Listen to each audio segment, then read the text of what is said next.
नमस्कार साथीहरु, स्वागत छ तपाईलाई फेरि पनि नयाँ भिडियोमा। आज हामी कुरा गर्दैछौँ निकै भावुक र महत्त्वपूर्ण बनेका सीता भाग 148 को बारेमा। यो एपिसोड कथाले केवल एउटा घटना सीमित छैन, परिवार सम्बन्ध, दुःख, आशा, गल्ती र आफूलाई परिवर्तन गर्ने प्रयास, यी सबै कुराहरू निकै भावनात्मक रूपमा प्रस्तुत गरिएको छ। एपिसोडको सुरुवातदेखि नै पात्रहरूको जीवनको आयाममा उतार चढावले दर्शकहरूको ध्यान तान्छ, विशेष गरी विगतमा गल्तीहरूका कारणले अहिलेको सम्बन्धमा परेको असर र त्यसलाई सुधार्ने खोजिरहेको अवस्थाले कथा अझ रोचक बनेको छ।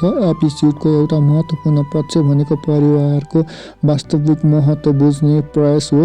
मानिसले कहिलेकाहीँ रिस र अहङ्कार वा परिस्थितिको कारणले आफ्नो परिवारलाई दुःख दिन सक्छ, तर समय बित्दै जाँदा त्यही परिवार र आफ्ना मान्छेहरूको महत्त्व महसुस हुन्छ। भाग 148 ले यही भावनात्मक निकै राम्रोसँग अगाडि ल्याएको देखिन्छ।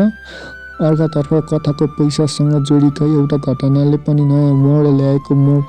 मोबाइल चोरी भएको घटना पैसा र त्यससँग जोडिएका गलत बुझाइहरूको पात्रहरू बीचमा तनाव सिर्जना गर्छन्। कसैले आफ्ना कुरा प्रमाणित गर्न खोजिरहेको छ भने कसैले निस्वार्थ भएर देखाउन खोजिरहेको अवस्था देखिन्छ।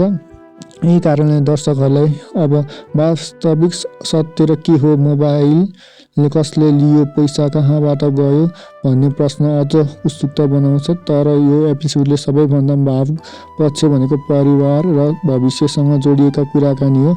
एक पात्रले आफ्नो विचार भएका गल्तीहरू सम्झिँदै आफूलाई परिवर्तन गर्नुपर्ने कुरा महसुस गर्छ र विगतमा आफूले गरेका गल्तीहरूको कारण परिवारले दुःख पाएको अस्वीकार पनि सुन्छ। त्यो भागले एउटा राम्रो सन्देश दिन्छ। मानिसले आफूलाई परिवर्तन गर्न चाह्यो भने विगतका गल्तीबाट सिकेर पाठ सिकेर अगाडि बढ्न सक्छ। त्यसपछि कथाको बच्चासँग जोडिएको भावनाको विषयको रूपमा पनि लिन्छ। सन्तानको चाहना, परिवारको बच्चाको महत्त्व, त्यससँग जोडिएका पीडा निकै गम्भीर रूपमा प्रस्तुत गरिएको देखिन्छ। कतिपय सदस्यहरूको सुन्दा पात्रहरूको मनभित्र कति ठुलो पीडा लुकेको रहेछ भन्ने महसुस हुन्छ। बाहिरबाट सामान्य देखिए पनि भित्रभित्र उनीहरू धेरै कुरासँग सङ्घर्ष गरिरहेका छन्। यही कारणले भाग 148 लाई केवल पारिवारिक ड्रामा मात्र नभई भावनात्मक र सम्बन्ध कथाले भन्न सकिन्छ। अर्का महत्त्वपूर्ण कथाले उपचार र नयाँ आशातर्फ पनि सङ्केत गरेको छ। काठमाडौँ जाने, उपचार गराउने र त्यसपछि केही राम्रो हुने आशा पात्रहरूमा देखिन्छ। विशेष गरी लामो समयदेखि समस्या रहेका परिवार सदस्य उपचार हुने आशाले कथामा एउटा नयाँ सकारात्मक मोड ल्याएको छ। तर उपचारसँगै पात्रहरू बीचको सम्बन्ध कसरी अगाडि बढ्ने भन्ने कुरा अझै रोचक बनेको देखिन्छ। के कुरा समस्या हो वास्तव समाप्त हुन्छन्, कि परिवार फेरि पहिले चाहिँ एकजुट हुन सक्छ र सबैभन्दा महत्त्वपूर्ण उपचारपछि उनीहरूको जीवन साँच्चीकै खुसी फर्किन्छ। यी प्रश्नहरूको उत्तरका लागि आउने भाग अझ महत्त्वपूर्ण हुने देखिन्छ।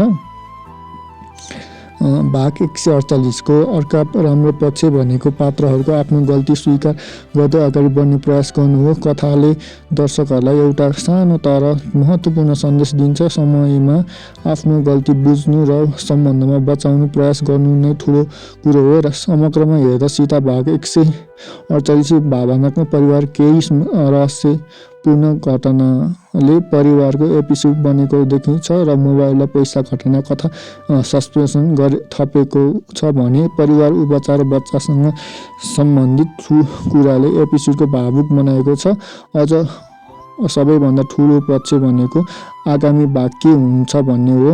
मोबाइल र पैसाको वास्तविक रहस्य खुल्छ कि खुल्दैन, काठमाडौँ गएपछि उपचारमा कस्तो परिणाम ल्याउँछ र परिवार